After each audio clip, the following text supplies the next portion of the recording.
If you're one of the many who has been suffering from lack of sleep, I hope you have reviewed two of my previous videos on why sleep is important and some of the important causes of sleep debt.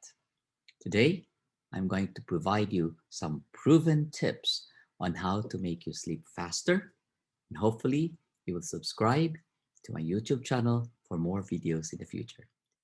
Hi, I'm Dr. Gerry Tan, and welcome to my YouTube channel.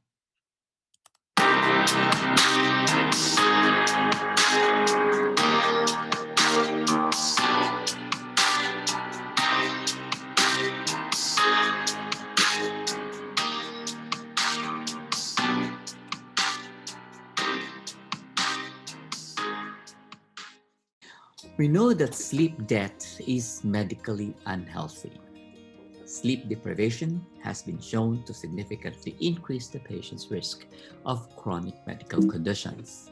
In fact, sleep debt is known to result in difficulty of sleeping on a regular basis if you're struggling to pay attention at work or meetings, or you're waking up too early in the morning.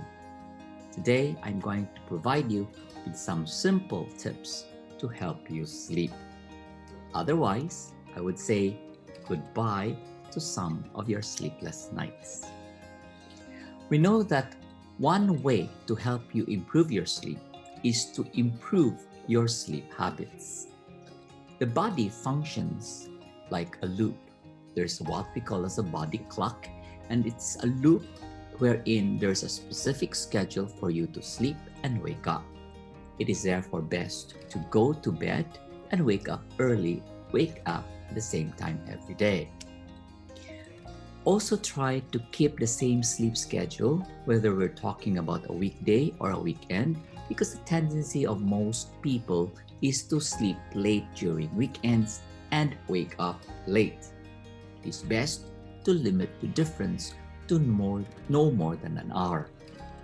Staying up late and sleeping in late on weekends is one sure way of disrupting your body clock's sleep-wake rhythm. It is also best that you set a bedtime schedule and a bedtime routine. So my tip number 2 for you to sleep for this bedtime routine is use the hour before bed for your quiet time. Turn off artificial light because this may signal your brain that it's still daytime and therefore you need to be awake. So my tip for most of my patients who are suffering from sleep debt and they're diabetics is to actually get a book. Read a book in a yellow light. This will tell your brain that you're preparing your mind and your eyes to sleep. Rather, one way specifically for Catholics is to pray the rosary. Praying the rosary before bedtime has been shown to work because it can make your mind away from negative thoughts. Tip number 3 is to create an inviting ambience. It is best to keep your bedtime conducive to sleeping. In fact, in one survey, more than 50% couldn't fall asleep because their mind is very busy or actively working. Worry, stress, and anxiety actually keeps these people up. So what I usually recommend is to relax, take a hot bath and use relaxation techniques, including meditation and of course, listening to relaxing music before going to bed. But one important tip when you want to create an inviting ambience in your room is this. Once you start sleeping, please try to avoid looking at the clock because if you're not asleep by 2 o'clock in the morning, it makes you worry more and this makes you lose more sleep. So my advice is once you start sleeping, please don't look at the clock as to what time it is. Tip number 4, to make me relax, I also try home massage. Research have shown that the therapeutic massage can help you get extra sleep and relieves you of body pain. Regular massage has been found to decrease depression and anxiety levels, and in fact has been shown to improve sleep by triggering the release of serotonin, which is a neurotransmitter that can help you feel calm. If you cannot recruit a partner to do the gentle 3-minute rub, here's my tip.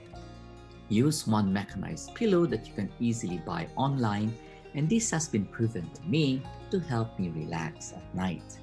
You can easily buy this online, and you can easily ask this pillow to give you a gentle massage before going to sleep. Tip number 5 is never go to bed hungry. I think this is one of the most common issues why most people has disruption of sleep, especially if the stress of being hungry can disrupt your sleep. Like for example, you're into intermittent fasting. So one technique that I use all the time is to grab something light. I would advise anything that is simple, savory, salty, or easy to digest. If this happens to me, and I always do this, I have on my bed a can of peanuts. I just grab a palm size of these peanuts, go to the restroom, I do eat there, and after which I go back and drink a glass of water, and this basically has been shown to help me go back to sleep. So if this happens to you and you're not sure if you're hungry or not, do something like this. Grab something light like peanuts. Try this technique. I guarantee you it works. Tip number 6 is always avoid stimulants. Of course, we know we have coffee, we have tea, we have soda, and this caffeine has been shown to last in the system for as long as 8 hours. In fact, in one study, consuming caffeine up to 6 hours before bed has shown to significantly worsen sleep quality. And therefore, if you grab a cup of coffee in the late afternoon, it can make it hard for you to fall asleep at night. That only includes coffee, but coffee or chocolate flavored ice cream. This has been some of the reasons why I always get a bad night, specifically because of coffee or chocolate flavored ice cream.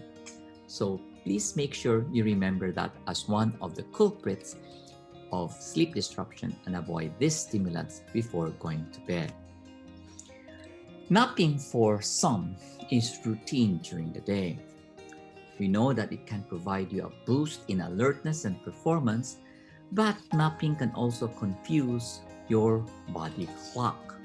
So if you have trouble sleeping at night, try to limit your naps or take them earlier in the day, and avoid taking naps for more than 20 minutes. Tip number 8 is to induce your body's production of melatonin. Remember, melatonin levels rise about 2 hours before bedtime, and therefore it's best to create the optimal conditions for it to do its job. So what do I mean by that? Stop using your computer or smartphone, because the blue and the green light from these devices can neutralize the melatonin's effect. I usually advise my patients to turn off their cell phones or smart TVs 1 to 2 hours before going to bed. Likewise, try to help program your body to produce melatonin for sleep at the right time of the day. How? By getting exposure to the daylight during morning and afternoon. I therefore strongly advise that one tip to make you help sleep better was to take a walk outside and exercise. However, if you want to do some other things to boost your melatonin level, trying melatonin supplements has been shown in several research studies to help people fall asleep slightly faster, especially among those with delayed sleep phase syndrome. These are the people who fall asleep very late and then wake up late the next day. However, word of caution is only up to 3 milligrams taken 2 hours before bedtime and take it nightly for only 1 to 2 months, and then try to taper. If melatonin supplements for sleep isn't helping after a week or two, then I would advise you to stop using it. A word of caution specifically for those with diabetes and hypertension is that melatonin supplements have been shown to also slightly increase your blood sugar levels and increase your blood pressure levels. So I hope that those simple 9 steps can help induce better sleep. The bottom line is, when you have bad sleep habits, and if you have long-term sleep loss, you have to actually do something about it, because it can lead to chronic health conditions, especially exacerbate diabetes, hypertension, and induce heart disease.